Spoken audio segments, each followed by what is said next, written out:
سلام به تکنوویژن، خوش اومدین و امروز قراره 2 تا آیپد دیگر رو براتون مقایسه کنم. اما این دفعه فرق داره. این دفعه توی کامنت ها درخواست شده بود که این 2 تا آیپد رو با هم دیگه مقایسه کنم و نتیجه غایی رو در انتهای کلیپ با توجه به قیمت همین الان اعلام کنم. آیپد ایر 2022 در مقابل آیپد پرو 2022. در نگاه اول همه چی مشخصه، یعنی بخوایم بدون ورود به بررسی درباره سخت افزار این 2 تا آیپد صحبت کنیم، همه چی به نفع آیپد پرو تمام میشه. اما همه چی قدرت نیست. بعضی موقع ها اینم مهمه. مثلا یکی میخواد گیم بزنه، یکی میخواد فیلم ببینه، یکی میخواد کار نرم افزاری بکنه. براش دیگه قدرت سخت افزاری دیگه در اون حد بالا مهم نیست. مهم اینه که یه کیفیت ایدئال داشته باشه و تا چند سال هم اپل بتونه مثل بنز ساپورتش کنه. بریم سراغ جنس بدنه. هر 2 تا فلزی شکیل. آیپد پرو یه مقدار کوچیکی نازک‌تره که اصلا مهم نیست، ولی خب هر 2 تاشون لیکوید رتینا دیسپلی اند، یا همون رتینای خودمون که قرنهای قرن ازش داره استفاده میشه. اما در آیپد ایر 10.9 اینچ و در آیپد پرو 11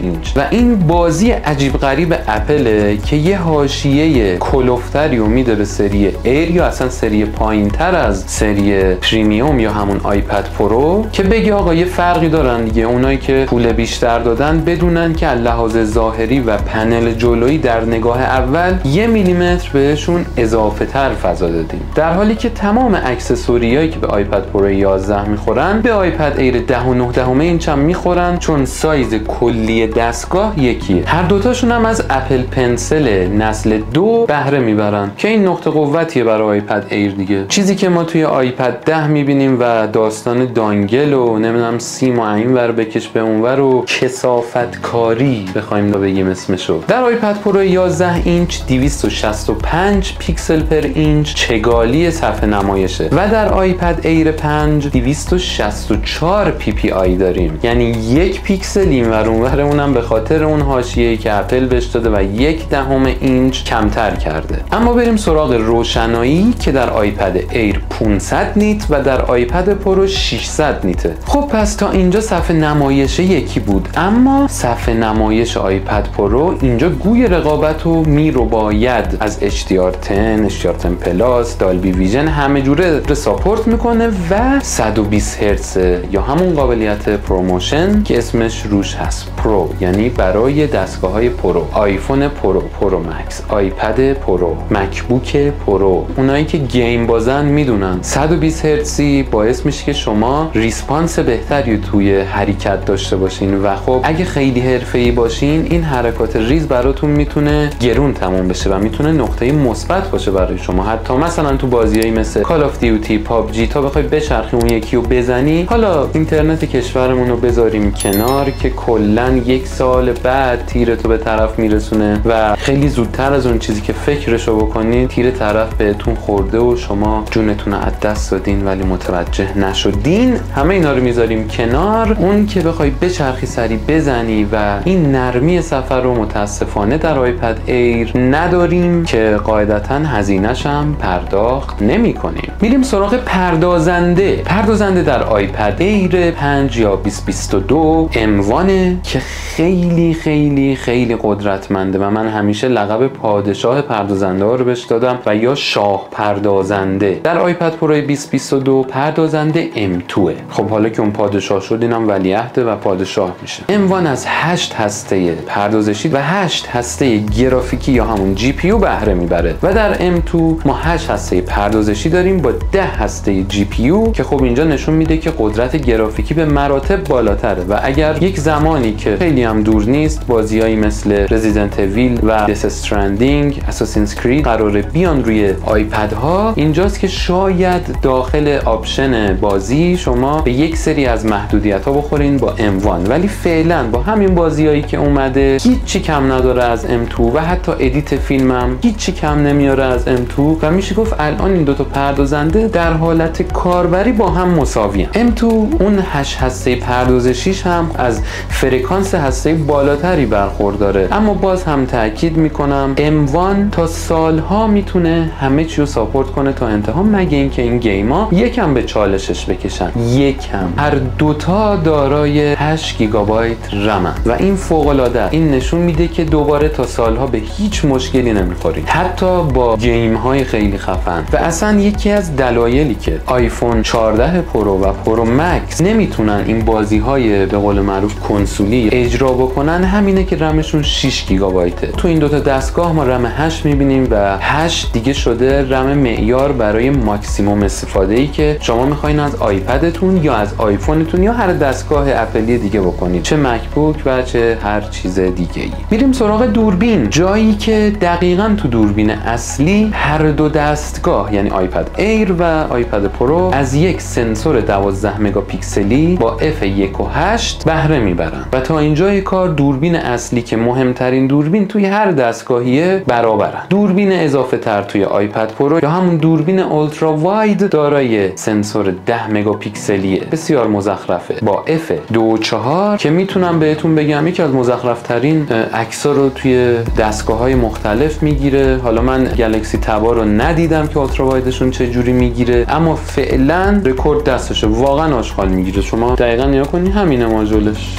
دستگاه در واقع فلش هم داره و یه سنسور لایدار که قبلا هم توضیح دادم، یه اسکن سه‌بعدی هم محیط میگیره برای بازی‌های AR، برای کاربری‌های AR میتونه تو فضا کاملا به صورت سه‌بعدی اجسامو اسکن بکنه، اندازه بگیره و خلاصه خیلی کارهای جالب. اما تا الان من ندیدم که خیلی لازم باشه تو دستگاهی و کلا ذهنتون رو مشغول لایدار نکنید. مثلا میگم حالا شاید تو آیفون یه مقدار کمک بکنه به عکس‌های پورتره یا اینجور چیزا، اما توی آیپد وقتی دوتا دوربین داری و سنسور لایدار و عکس پورتره نمیتونی بگیری، این خصاصت تو رو نشون میده آقای اپل.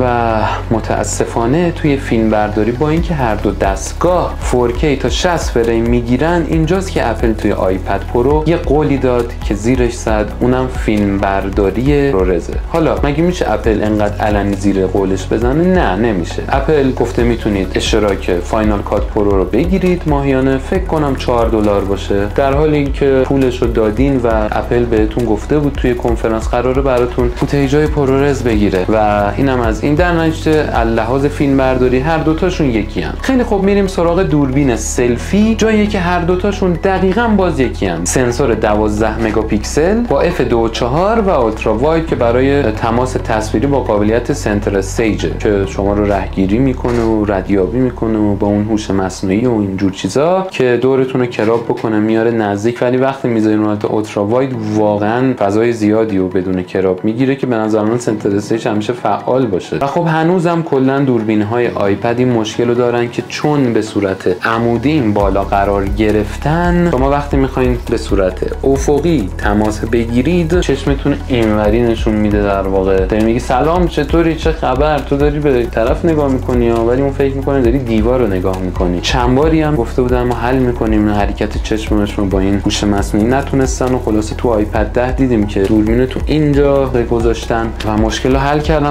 تو اسپیکرام خب بالاخره دقیقاً آیپد ایر مثل آیپد پرو اگه شما دقت بکنید دو تا درگاه بالا خروجی و دو تا خروجی پایین داره، اما توی آیپد پرو هر 4 تاش براتون اسپیکره، ولی توی آیپد ایر 2 تا اسپیکره با 4 تا دریچه خروج صدا، اما کامل کارو براتون در میاره. اصلا نگران صدا نباشید که اپل همیشه توی همه دستگاهاش هیچ مشکلی براتون ایجاد نخواهد کرد درباره صدا و شما رضایت رو کامل خواهید داشت. 28.6 وات ساعت، حالا یه نیم تا آیپد پرو بیشتر داره که اصلا نیم تا به نظر من الکیه، مثل همون 1/10 اینچیه که رو صفحش داستان درست کرده. بنابراین شما باید انتظار باتری بهتری رو از آیپد ایر داشته باشید، چون نه صفحه 120 هرتز داره، نه M2 پر مصرف نسبت به M1 و راستی فیس آیدی فقط توی سری پرو هست و تو سریای دیگه ما این بالا فقط دوربین رو داریم و نمیتونیم از قابلیت‌های فیس آیدی مثل انیموجی و اینا استفاده بکنیم، اما به جاش توی دکمه پاور، تو سری ایر و سری های دیگه سنسور اثر انگشت هست که کارو براتون در بیاره. پورت شارژ دستگاه ها هر دوتاشون تایپ C ان، اما تایپ C که در آیپد ایر هست از USB 3.1 بهره میبره و تایپ C که توی آیپد پرو هست تاندربولت 4 روشه که تو کارهای روزمره زیاد تفاوتی حس نمیشه. اونایی که میخوان هاردای SSD خیلی پرسرعت بزنن، اونا انتقال خیلی سریع فایل و همچنین مانیتورهای چند تا 6K و فلان و اینا به هم وصل بکنن، این تاندربولت به دردشون میخوره. ولی نه من، بلکه شاید 70-80% کاربرای اپل نیازی نداشته باشن به اینکه تاندربولت داشته باشه رو دستگاهشون و هم USB تایپ C اما 3.1 نه مثل آیفون 15 معمولی USB 2 استفاده شده باشه. 3.1 درست خوبه. میریم سراغ قیمت دستگاه ها و قیمتشون رو مقایسه میکنیم. تا شما حتما منو لایک و سابسکرایب میکنید و در زیر کامنت میذارید که کدوم رو انتخاب میکنید، با اینکه میدونم قیمت هر دوتاش بالاست و برای خیلی از ماها سخت تهیهش، اما خب نظرتون رو بنویسید با توجه به امکانات کدوم رو ترجیح میدید. قیمت آیپد ایر 5 همین الان هول و هوش 35.5